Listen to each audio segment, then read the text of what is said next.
You're listening to Home Wizards. I'm Cindy Dole. Hey, I'm Eric Stromer. And thanks for spending time with us. We love to help you feel better about where you live. And no matter where you live, we all have too much clutter, right? It's part of our nature. We can't help it. Even if you are total Zen master, there's still probably some stuff that you could downsize to not feel like your place is just overwhelming. Yeah, it really reminds me too of a garden. You know, the weeds show up if you don't attend to them. If you don't pull them out, they show up no matter what. And it's the same thing with the clutter. It comes when you least expect it. You turn your back, and what's on the countertop?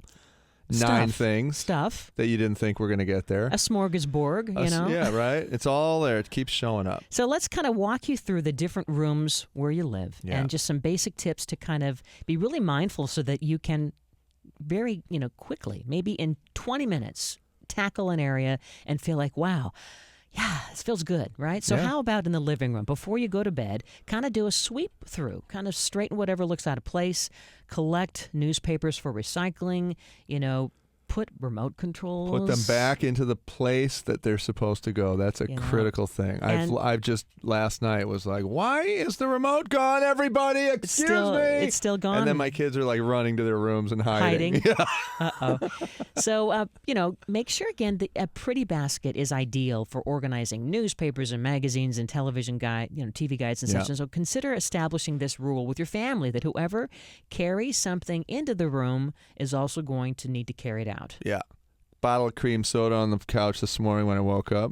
Little Willow. She didn't carry that bottle out. No, she just left it there. Perfect. That's what you're talking about. You bring it in, you take it out. Yeah. You bring it in one more time. You bring it in, you take it out. That's how you do it. What about in the bedroom, using that space under the bed for storage? Yes. Now, critical thing, though. If you're using it for storage, it has to be in a sealed container because dust bunnies and dander from your body end up going underneath there. Also, the pet dander. So if you have things that are just free form sitting under the bed, like photo albums or shoes or anything like that, in a couple of months, guess what? They're going to be covered in dander and stuff. So it makes sense to either bag it or contain it. Yeah, you definitely don't want to have just like an open air basket. I don't think that's a good idea. And there's a lot of shallow containers that you can get at the organization stores that'll fit. They're fabulous. It's a great area if you cover it up. Yeah, especially for out of season clothes or linens. Just remember, you've got to go through those every now and then and downsize that. And by the way, do you have a nightstand or a couple nightstands? Yes, I do. Have you checked the drawer of the nightstand? I have, as I was looking for the nail clippers. Guess what? Couldn't find them. Why? Because there's so much stuff in that drawer. And so what I do, dumped it out on the bed, went through it. So what do you have in your nightstand drawer? Oh, boy, do I have some stuff. I've got old remotes that don't work. I've got dead batteries. I've got chapsticks, dental flosses. I've got nail clippers. I got a flashlight in there that has no batteries. Maybe a little battery-operated radio, I hope. No, I don't have one of those. No, I have a little Bengay in there in case my shoulders are sore. Oh, that's nice. Isn't that nice? Yeah, that's very helpful. All kinds of stuff, Yeah. I've got one of those little machines that you put on the muscle area. The tension thing. The tense machine you got that gives you there. Yeah. Good. And my kids put it on their face and create the look that they're having some kind of a stroke or seizure. That's always a lot of fun to watch. But you have all that in your drawer. I do. Do you have coins in there maybe? Some coins. Sure. I have coins, and then the coins have some strange thing on them, like some lotion of some sort. So you get the idea. I think that becomes a junk drawer. So make sure you work on your nightstand drawer. How about in the bathroom? The first helpful rule is to have, I love this idea, have several Ziploc or plastic bags in the bottom of the wastebasket. So for instance, and I do this in the kitchen too. Oh, that is genius. So by the way. You have a bag that you put as your liner in the trash basket. Right. But have some unused ones tucked underneath. Right underneath. So when you pull that bag out, guess what? There are the bags. You're ready. I mean, and they can sop up or mop up spills maybe too. Yeah. Yeah. And you don't have to use all. I mean, don't put the entire box worth, but maybe like 5 spare ones. And don't forget to occasionally take that thing out into the yard and hose it out. Yeah. Put a little white vinegar in it. My favorite product in the world. Get rid of that. Yeah. Let it dry in the sun, then start over. Anyway, go ahead. And then also in the bathroom, I love the idea of just kind of going through your medicine cabinet and take 5 items. I found a prescription drug from the early 1800s that I realized may not have the juice it used to. No. Yeah, you have to really police the old prescriptions, don't you? So that's a good rule. 5 items you're going to take out of the medicine cabinet. It might mean medicine. It might mean suntan lotion. It might mean condensing some products that you have. Maybe put 3 into one bottle if you can. Jars that are nearly empty, right? You don't need all this. No. It's going to make you feel really great. Yeah, it is. And also, by the way, in your bathroom, it's a good idea in the cabinet to keep a package of rubbing alcohol or even alcohol wipes, paper towels, and a spray bottle filled with your favorite vinegar and water. Guess what I'm doing? Cleaning up the mirror or the faucet. And you just have it always. It's always there just as a stash. The kid gets the toothpaste on the faucet. Guess what I do? Clean it right off. Why? Because I got my little spray bottle there. It's very satisfying too, isn't it? It is, yeah. Boom, done. It's not that satisfying after 9 years, however, when they still haven't figured out how to do it. But it can be satisfying. That's not that satisfying. All right, so back into the kitchen, the most important rule to declutter is to clean as you go, to wipe, the messes. That's kind of obvious. Yeah. But the second is that, make sure you have a container with, again, either soapy water by the sink to soak silverware. Yeah, there's no question. And can I give you another rule of thumb? What's that? If you can't turn your Lazy Susan that's under your countertop, then you got too much stuff in there. You got to start taking some stuff out. So it's really about function and about being able to close the cabinet doors and have them stay closed, right? If stuff's bursting at the seams, it's time for you to kind of reorganize and configure the way you're working in that kitchen, right? Yeah. And the 5-minute buzz through is also a good tip for the kitchen.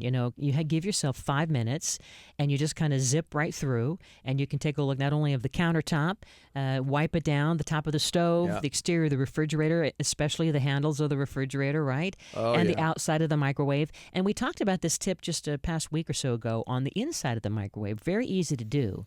The lemon trick, right? Yeah, this is beautiful. You cut a lemon in half. You get a bowl. You fill it with water, and you put it in the microwave, about a cup or two of water, and the acidity and the heat of the water and combine, the steam in the mic. You turn the microwave on for maybe 3 minutes, and it's going to dissolve or at least soften any of the crunchies. And guess what? Did you do it? Guess what? What? Goodbye taquito that blew up in your microwave forever. Goodbye. Yeah. You put it in there and all that sauce. All the explosions. It takes it right away. It takes it off so easily. Yeah. And you even like maybe cheesecloth if you have it, or a sponge that has abrasive side to it. It's really, really simple to do. In the laundry room, by the way, it's easy to also, again, have several plastic bins, right? Or little, baskets or something with a special purpose. Yes.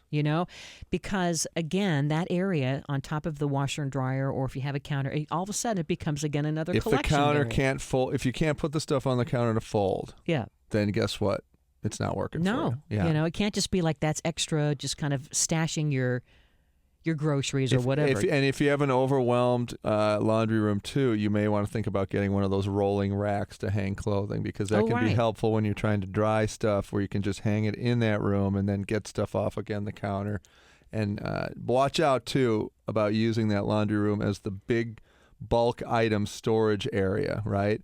If you're going to the big Costco's or Walmart's or what have you, buying 100 paper towels for $1, if you don't have a place to store them, you're kind of defeating the whole purpose of having your house in order. It's just going to be like a warehouse. It's a great look. It looks great. Honey, we got these paper towels, but I can't fold your underwear. What are we going to do about that? Well, guess what?